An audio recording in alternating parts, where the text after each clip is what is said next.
So magandang araw mga idol.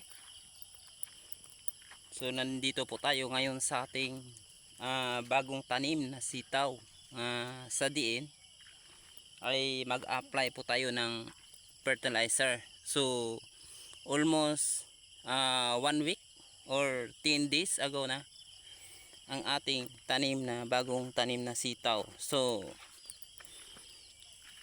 nasa ilalim po ito ng kinuhaan ng bagong ampalaya mga idol. So shout out dyan sa mga aking solid supporter. How are you? Good morning po. So makita nyo mga idol, tinaniman ito ng tomato, tapos nag-intercrop ng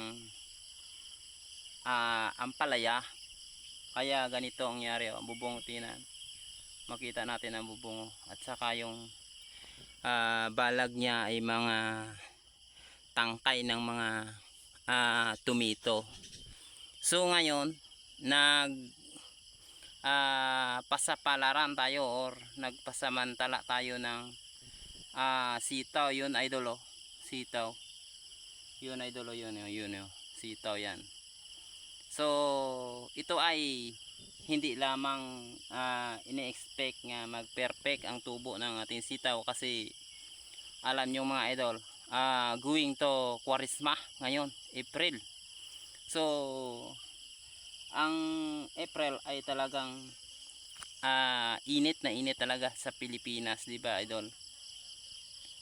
Ito ang magandang init sa Kwaresma. So ito ay ngayon 10 days ago na yata to sitaw natin, ay mag-apply tayo ng fertilizer para sa dilig mga idol.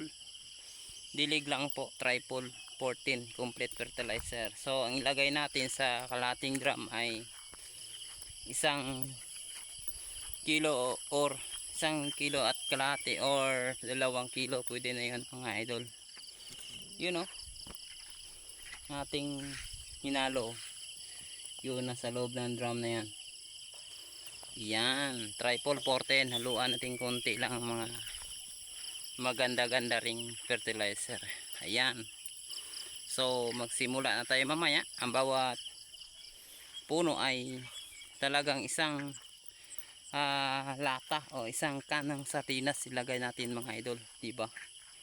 Isang kanang sardinas. Yan. Ayun, ito na po yung sitaw natin mga idol, nga didiligan nating fertilizer ha. So ito yung fertilizer natin, ito yung lata natin ng sardinas.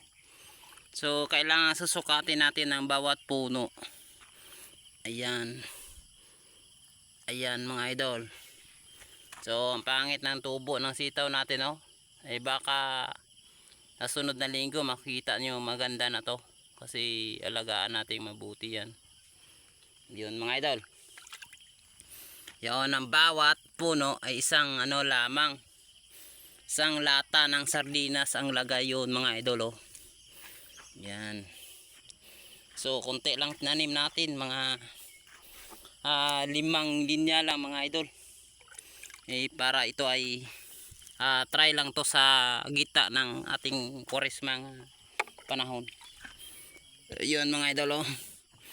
So kalahating drum to ang timpla natin,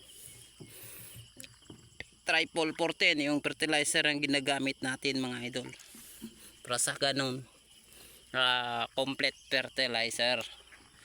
Ayan, diba ang kalahating drum ay lalagyan na natin nung unang application, ay lalagyan lang natin ng 1 kilo or 1 kilo at kalahati first application. Wag nating tapangin masyado kasi ay baka masira yung tanim natin or immune sa fertilizer. So ito na yung ginagawa natin. Ayan, diba?